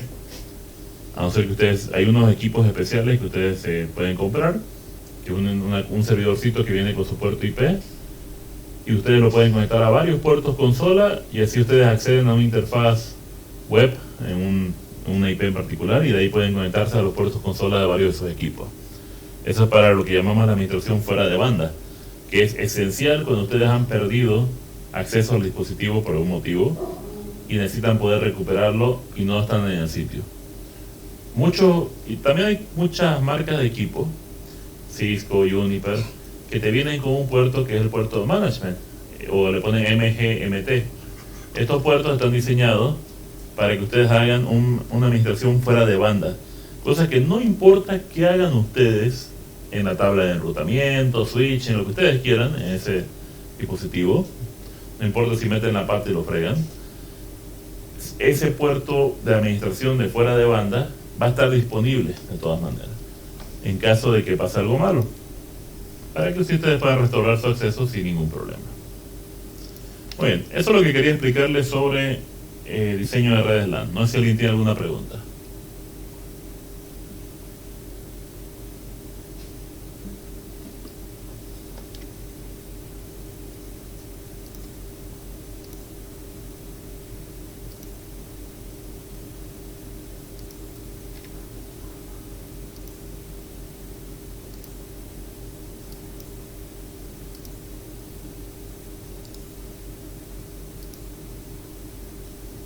Muy bien, parece que no. Me parece que no hay dudas. Entonces, vamos a pasar al siguiente tema que quería hablarles. Lo que es OSPF multiárea. Muy bien. Entonces, ahorita vamos a hablar de la teoría de OSPF multiárea. Y mañana, cuando hablemos sobre BGP, vamos a empezar a hacer también la parte. Vamos a ver un poco la parte práctica. Entonces, hablemos de OSPF multiárea. Entonces, ¿por qué lo necesitamos? Bueno, en OSPF recordemos que tenemos unos mensajes que se llaman los mensajes LSA, que son los Link State Advertisement, o propagandas de estado de enlace. Cada vez que hay una modificación en la red, se agrega una nueva red, una nueva conexión, o se cae una conexión, tenemos una actualización por parte de uno de los routers. Tal vez querramos disminuir la cantidad de actualizaciones que vayamos recibiendo o la cantidad de procesos de recálculo de las tablas de enrutamiento, porque cada vez que nuestros routers reciban una actualización, pues van a tener que recalcular todo y asegurarse de que las tablas de enrutamiento están al día. Entonces, para evitarnos tanto problema, podemos tratar de dividir nuestra red en áreas, y esas áreas van a disminuir la cantidad de paquetes LSA que se reciben, y a su vez, por lo tanto, reducir la cantidad de procesos por lo que va a tener que pasar y cálculos por lo que va a tener que pasar nuestro router. Entonces, ¿qué hacemos con OSPF de áreas múltiples? Bueno, primera regla, nos tenemos que asegurar de que sí o sí tengamos un área cero, un área de núcleo, backbone. Sí o sí tiene que existir, y todas las otras áreas en la red tienen que a la fuerza estar conectadas al área cero, al menos por una conexión. Con esto vamos a tener, por ejemplo, la posibilidad de que el router 1, al recibir una actualización de la red, no envíe esas actualizaciones del área 1 automáticamente al router 2, o no envíe cada detalle que suceda, sino que tal vez envíe solo cuando haya actualizaciones muy grandes. Por ejemplo, en el diseño de áreas múltiples se procura que tratemos de tener las mismas subredes o subredes que se pueden sumarizar en este lado. Subredes que no se solapan con otras subredes en otro lugar. ¿Para qué? Para que a la hora de nosotros poder hacer una separación de áreas, yo puedo decir, por ejemplo, aquí adentro en el área 1 están las subredes 192, 168, 0.0/24, 1.0, 2.0 y 3.0/24. Entonces, en realidad lo que yo voy a saber es que, como va de la 0.0/24 a la 3.0/24, eso equivaldría a 192.168.0.0/22. Entonces, yo, como router 1, podría avisarle al área 0, al resto de los routers, que hubo un cambio en mi red interna solo cuando todas las redes que están en esa área desaparezcan. O sea, yo solo le aviso cuando suceda algo muy drástico, no cuando suceda cualquier cosita. O sea, me ayuda a mantener de forma más sencilla el manejo de mi red. Ahora, tenemos el área troncal, que va a ser mi área de tránsito, por lo que va a pasar la comunicación entre las diferentes áreas. ¿Cómo yo decido qué equipos van a entrar dentro de una misma área? Normalmente va a ser un grupo de routers que tienen en común un tipo de tráfico o tienen un área geográfica en común. Ahí puedo más o menos identificar qué equipo va a ir dónde. Ahora, gracias a esto vamos a tener cuatro en realidad, tipos de routers que vamos a poder manejar. Primero vamos a tener el router interno. El router interno va a ser aquel que solo tiene interfaces dentro de una misma área. No importa el número de áreas, pero todas sus interfaces están dentro de la misma área. Por ejemplo, todos estos routers del área 51, todas sus interfaces están en el área 51. Todos los routers del área 1, todas sus interfaces están en el área 1, es decir, todos son routers internos. No así router 1 y router 2, ellos son diferentes, porque ellos están conectados a dos áreas diferentes a la vez. Y ellos son lo que llamamos routers de frontera de área, o Area Border Router. Un router que conoce dos áreas o más al mismo tiempo. También tenemos routers de respaldo. Van a ser todos los routers que están solo en el área 0 y no tienen conexión a ninguna otra área adicional. Y hay un tipo de router más que puede ser un poquito complicado, que es el Autonomous System Border Router, el ASBR. El ASBR es el router que por un lado está conectado a la red OSPF, pero además tiene una conexión hacia otro sistema autónomo. Y otro sistema autónomo se refiere a otro tipo de enrutamiento o enrutamiento estático, por ejemplo.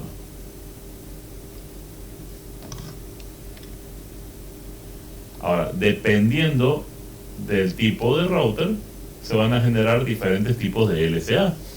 Yo, por ejemplo, les había hablado antes que tenemos las LSA 1, 2, 3, 4, que depende mucho del dispositivo. Pero a eso se le agregan otros tipos de LSA adicionales. Entonces aquí hagamos un poquito más a detalle de esas LSA. Por ejemplo, tenemos la LSA tipo 1. Las LSA tipo 1 van a ser entre dispositivos que están directamente conectados. Son las LSA más comunes, y a la fuerza se dan en dos routers directamente conectados, dos routers que estén manejando OSPF. Tenemos las tipo 2, que se utilizan igual entre dos dispositivos que están en la misma conexión directamente, pero cuando están conectadas gracias a un entorno de acceso múltiple. Es decir, por ejemplo, en una red con un switch, es lo que hablábamos, punto a punto, o de acceso múltiple. Ambos son LSA tipo 1 o 2, dependiendo del tipo de acceso. Las tipo 3, en cambio, las tipo 3 son las que se generan gracias a los routers de borde de área, los ABRs. Y estos en particular pueden ser un poco variados, gracias al hecho de que dependiendo del área que utilicemos, se va a enviar más o menos información. Menos porque se puede sumarizar. Como yo les hablaba hace rato, el área 2, por ejemplo, puede contener redes que son sumarizables. Entonces yo, en lugar de, como router 2, en lugar de comunicarle a todos de cada pequeña red interna que tenemos, solo le aviso de una sola red. De una sola red interna, para facilitar mi comunicación. Después tenemos las tipo 4, que van a ser utilizadas por parte de los routers de tipo ASBR, los routers de borde de sistema autónomo. Este tipo de dispositivo va a ser el que está comunicándose con otro sistema autónomo, o sea, un enrutamiento estático, EIGRP, RIP, lo que ustedes quieran, y nos avisa de las redes que va aprendiendo. ¿Por qué tiene que haber una diferenciación de las redes que aprende de este router que está conectado a otro sistema autónomo? Porque las reglas o las rutas que yo aprendo gracias a otro sistema autónomo son de menor confianza, debido al hecho de que provienen de un sistema autónomo que yo no controlo, que yo no manejo en su totalidad. Por lo tanto, yo le doy un menor grado de confiabilidad y especifico y marco esas rutas como externas, que más adelante vamos a hablar. Ahora, luego tenemos las tipo 5. Estas se manejan similares a lo que es la LSA de tipo 4, pero aquí una pequeña diferencia. Aquí hago un poco de énfasis entre las 4 y 5. Las dos son cuando una SBR te propagandea algo de otra red. Las 5 van a ser mucho más comunes. Son cuando al otro lado hay, pues bueno, RIP, EIGRP, estático, BGP. Mientras que las tipo 4 son un poquito más especiales, son cuando las redes que yo aprendí fueron gracias a un proceso de OSPF diferente, ajeno al que yo estaba manejando. ¿Y qué va a pasar cuando yo recibo estas rutas de forma diferente? Pues aquí tenemos una tabla de enrutamiento que me ayuda a ver la diferencia por las rutas aprendidas gracias a los diferentes números de LSA. Entonces, por ejemplo, ustedes están acostumbrados a haber visto las redes aprendidas con la letra O, la letra que está de color verde. Esa automáticamente podemos identificarla como la más simple. Son las que he aprendido por OSPF de la misma área. Ahí no hay nada especial. Pero luego tenemos las que dicen O junto con una I y una A. Son intra-área o interárea, perdón. Se trata de las que yo aprendí gracias a un router que está conectado a un área diferente. Luego vamos a tener las que son E1 y E2, que son las que se aprenden gracias a la LSA de tipo 4 y 5. Son aquellas que yo aprendo gracias a otro sistema autónomo, por eso se las considera externas tipo 1 y externas tipo 2. Ahora, ¿cuál es la diferencia entre una y la otra? La tipo 1 normalmente son utilizadas para definir rutas que han sido aprendidas gracias a otro sistema autónomo, pero que yo puedo tener múltiples formas de aprender esa ruta por otro lado. Por ejemplo, dame un segundito.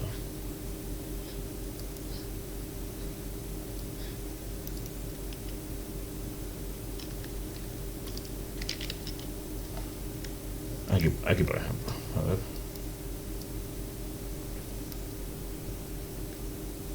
Aquí.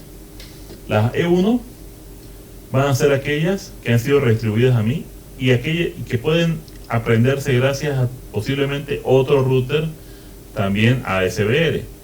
Mientras que las tipo 2 son aquellas que aprendí por otro sistema autónomo gracias a una ASBR, pero es la única forma en la que estoy aprendiendo esa ruta.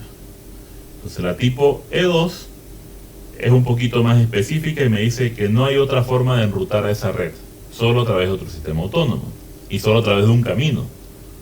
Mientras que la tipo E1 es un poquito más genérica y te dice va a haber más formas en las que vas a poder aprender este tipo de ruta y vas a poder vos diferenciarlo para poder optimizar tu tipo de enrutamiento. ¿Quién decide eso?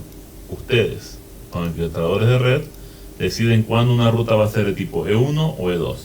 Entonces, con la propagandeo como E2 es porque estoy dando a entender de que quiero que el router sepa de que es la única forma en la que va a poder acceder a ese otro sistema autónomo. Cuando le pongo tipo 1, le estoy diciendo de que va a tener más de una forma y yo ya puedo prepararme para un mejor manejo.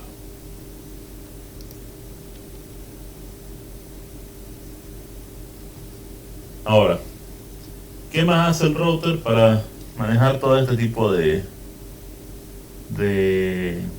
rutas con diferentes números? Bueno, lo que hace es seguir un proceso. Lo primero es que yo me fijo en aquella LSA tipo 1 y tipo 2, o sea, las internas, las de la misma área. Luego me fijo en las que son de tipo 3, que vienen de una área diferente. Y finalmente me fijo en las de tipo 4 y 5, que son aquellas que aprendí gracias a otro sistema autónomo diferente. Ahora, ¿cómo se configura OSPF de área múltiple? Pues, veamos acá, por ejemplo, el router 1. Router 1 pertenece al área 1 y pertenece al área 0. Una de sus subredes está en el área 0 y las demás están en el área 1. Entonces, vemos acá que cada red que está en cada área, al final yo le voy a colocar el número de área correcto. La 10111, por ejemplo, está acá, está en el área 1. La 10121 está en el área 1. Y la 192.168.10.0/30, pues está en el área 0. Ahí automáticamente yo le estoy dando a conocer de que pertenecen a diferentes áreas y este router automáticamente se convierte en un router ABR. Nada más, solo tengo que definir yo el tipo de área en el cual se va a configurar el dispositivo. Nada más. Eso automáticamente lo convierte en área múltiple. Sin embargo, eso no va a optimizar automáticamente, ahí está el ejemplo para IPv6, no necesariamente va a optimizar mi manejo de área múltiple. Yo también tengo que tratar de pensar en los tipos de área adicionales que se tienen. Entonces, hay un área que es común, y voy a hablar de esa en específico, para lo que son cualquier marca de equipos. Hay otras áreas que pertenecen a Cisco, pero no le quiero dar mucho énfasis porque, bueno, son de Cisco, solo se podrían utilizar en ese escenario. Quisiera hablar del área general que hay, que es el área STUP. Entonces, a ver, un segundo.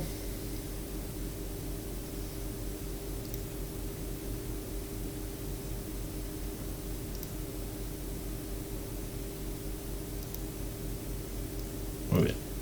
Entonces, ¿qué es lo que vamos a tener? Un área STUP se trata de un área que va a estar un poquito más aislada.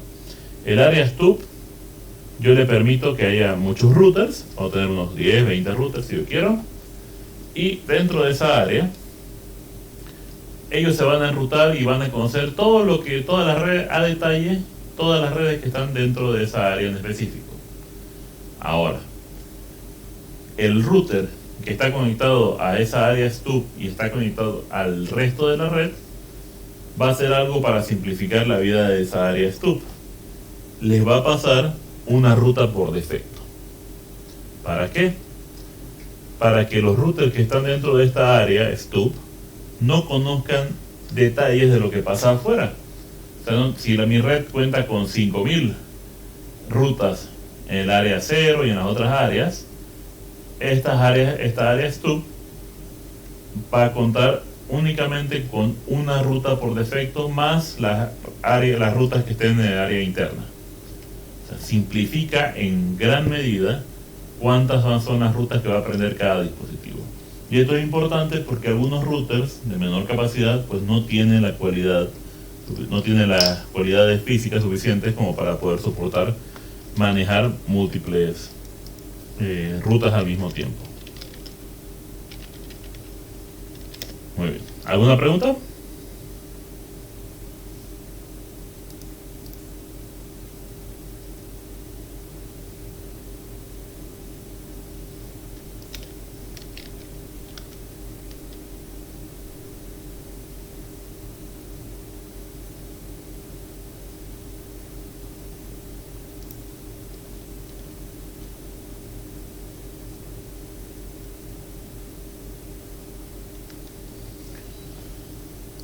Ahora un detalle más que vale la pena mencionar. Normalmente las áreas, si quieren hacerse una idea de saber hasta qué punto tienen que hacer crecer una área o no, una área normalmente no va a tener más de, o no tiene que tener más de 50 dispositivos, 50 rutas. Eso es lo ideal, vamos a decir. ¿Okay? Muy bien. ¿Alguien tiene alguna consulta?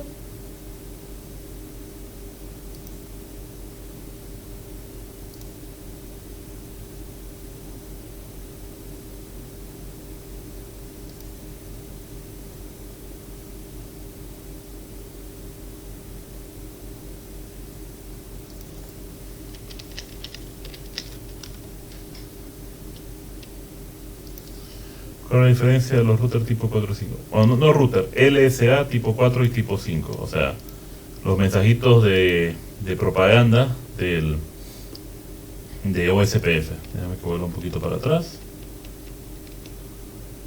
Muy bien. Entonces, ambas se parecen en una cosa. Ambas se originan, digamos, gracias a los routers de ASBR. O sea, un router que está conectado a otro sistema autónomo. Ambas son rutas que vienen de RIP, de otro proceso de OSPF o cualquier cosita de ese estilo. Ahora, las tipo 4 normalmente vienen como rutas externas por un proceso de OSPF, que muchas veces son consideradas como sumarizaciones nomás. Mientras que las de tipo 5 son muy específicas, que vienen de un sistema autónomo diferente a lo que es OSPF. Ahí cuando son tipo 5 es garantizado que no fueron aprendidas gracias a un proceso de OSPF. Mientras que las 4 vienen de otro tipo de proceso de OSPF. Esa sería la diferencia.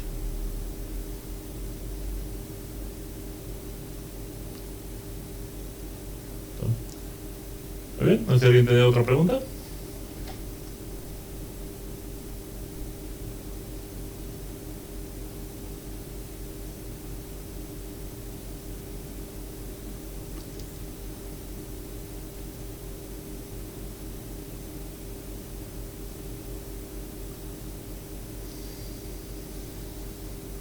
Muy bien, parece que no hay más preguntas. Bueno, esto es lo que quería abarcar el día de hoy. Mañana vamos a continuar con el tema de BGP. Entonces, si no hay ninguna pregunta, quedaríamos aquí por hoy día y continuamos mañana.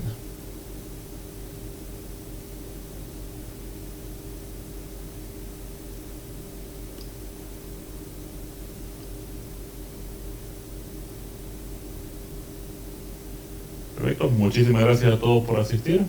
Entonces, nos vemos el día de mañana. Que tengan buena noche.